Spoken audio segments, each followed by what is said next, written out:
નમસ્કાર, આપ જોઈ રહ્યા છો સ્પાર્ક ટુડે ન્યૂઝ। નસવાડી તાલુકાના ખોડિયા ગામે ધોરણ 1 થી 5 ની શાળા 35 થી વધુ બાળકો એક જ ઓરડામાં બેસે છે। શાળામાં એક જ શિક્ષક હોવાથી શિક્ષકે ખુદ કબૂલ્યું બાળકોનું શિક્ષણ કાચું રહી જાય છે। જ્યારે બદલીના કેમ્પોમાં ગાઈડલાઈન જાહેર કરાતી નથી, તેના ઉપર પણ સવાલો શિક્ષકે ઉઠાવ્યા છે। શાળાના 3 ઓરડા જર્જરિત છે, ઓટલાના પતરા ઉડી ગયા છે। શાળામાં એક ઓરડામાં બાળકોને બેસાડવામાં આવે છે, તેમાં પણ પાણી પડે છે। શાળાના ઓરડા જલ્દી મંજૂર કરવા જોઈએ। આદિવાસી બાળકો ભયના ઓથારે શિક્ષણ મેળવી રહ્યા છે।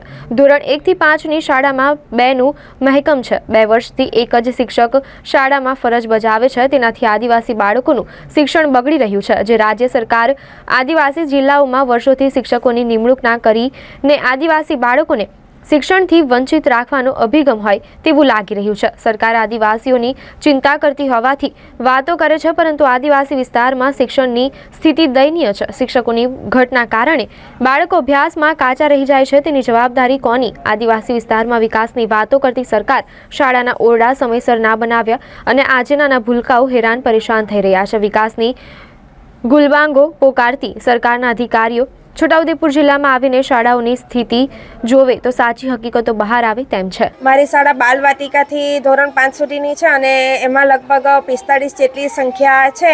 હાલ હું એકલી જ છું। લગભગ 1-1.5 વર્ષથી હું એકલી જ ફરજ બજાવું છું। અહીં મહેકમ પણ 2 શિક્ષકોનું છે, પણ હાલ કોઈ શિક્ષક નહીં અને મારે જ આ છોકરાઓને બધા જ વિષયો બધા જ ધોરણ ભણાવવાની ફરજ પડી છે। મુખ્ય મુદ્દો એ છે કે હાલ હું એકલી છું, એટલે બધા છોકરાઓને ન્યાય આપી શકતી નથી। મારાથી બધા ધોરણોને પૂરતો ન્યાય અને બાળકોને પણ પૂરતો ન્યાય આપી શકાતો નથી। હાલ વેકેશન પૂરું થતાં નિશાળ બીજું સત્ર ખુલ્યું છે, તો હું ગુજરાતી અને ગણિતના પાયાના વિષયનું જે શિક્ષણ છે તે જ હાલમાં ભણાવું છું। મારી શાળા 2016થી તોડવાની મંજૂરી મળેલી છે, ત્યાર પછી બનાવવાની મંજૂરી આવી જ નહીં।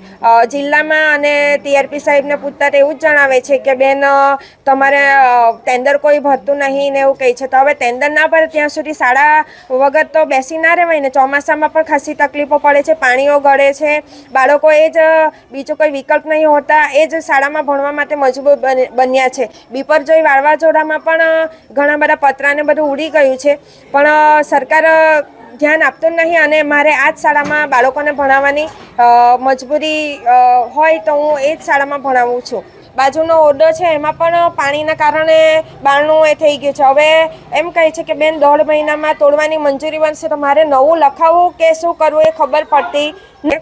તો ઓફલાઈન કેમ્પમાં જે જગ્યાઓ બાકી રહી તે એકતરફી શિક્ષકોને ગઈ ઠરાવ પ્રમાણે આપવી જોઈએ, આપવામાં આવી નથી અને ઓનલાઈન કેમ્પ ચાલુ કરી દેવામાં આવે છે। તો એકતરફી શિક્ષકો જે છે એમને પણ અન્યાય થઈ રહ્યો છે, તો સરકાર એ વિશે ઘટતું કરે અને ઓનલાઈન કેમ્પના મુખ્ય નિયમો છે એ પણ બહાર પાડવામાં આવ્યા નથી। જે શિક્ષકો ઓફલાઈન કેમ્પમાં અસંમતિ દર્શાવી હોય, ના લીધું હોય, તે પણ હવે ઓનલાઈન કેમ્પમાં ભરવાના છે, તો એમની સિનિયરિટી 0 થશે, કેવું થશે એવા નિયમો પણ સરકારે જાહેર કર્યા નથી। અને ઓનલાઈન કેમ્પ પૂરો થાય પછી જનરલ કેમ્પ કરવાનો ઓફલાઈન, એના વિશે પણ પરિપત્ર જાહેર કર્યો નથી, એ પરિપત્ર પણ જાહેર કરે।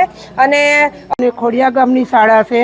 શાળાની અંદર 45 થી 50 છોકરો આવે છે, પણ ઓરડાનું કંઈ ઠેકવાનું નહીં। એક જ ઓરડાની અંદર બધા છોકરા બેહાડે છે। વહેલી તકે જો આ ઓરડાનું નિશાળોનું કંઈક આયોજન કરતા હોય તો સારું છે। 45 છોકરા વચ્ચે એક જ બેન છે અને એને BLOનું કામ કરવાનું, મિટિંગોમાં જવાનું, તો અમારા છોકરાને પૂરતું શિક્ષણ નથી મળતું। એના માટે એકાદ શિક્ષક વધારાનું મૂકે તો સારું છે। નિશાળના ઓરડા પણ આ પતરા તૂટી જ ગયો છે, 1.5 વર્ષ થયું, આ બીજું વર્ષ થાય પણ કોઈ જોવા આવતું નથી કે છોકરાને નિશાળ તૂટી જાય છે। પાછળ તમે જઈને જોઈ આવો કે મોટું ટ્રેક્ટર સરકે એવડો મોટો બખો પડી ગયો છે। એ બધી જવાબદારી બધી નુકસાનવાળી વાત છે। એટલે તમે આ સરકારને કોઈ અધિકારીને કહી અને કંઈ કરાવતા હોય તો સારું। એક જ બેન છે કે ભણાવવા જાય કે મિટિંગમાં જાય કે શું કામ કરે? બીજું કંઈ નહીં, હારી નિહાર કરે, છોકરા ભણે, રાજી થાય। છોકરા નિહાર હાર્યો તો છોકરા આવે કે ન આવે, છોકરા બીજા રખડ્યા થઈ જાય નહીં પડે ને નિશાળ। અને બેન એકલા જ છે, એકલાના 5 થી થોડા વર્ષે બેન એક શિક્ષક મોકલો।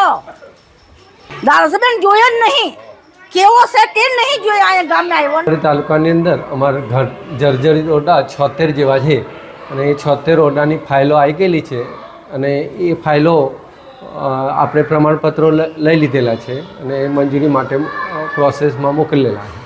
અને શાળાના આપણે નસવાડી તાલુકામાં ઘટતા 786ની આજુબાજુ અમારું મહેકમ છે, એમાંથી 1 થી 5માં 275 જેટલી જગ્યા ખાલી છે.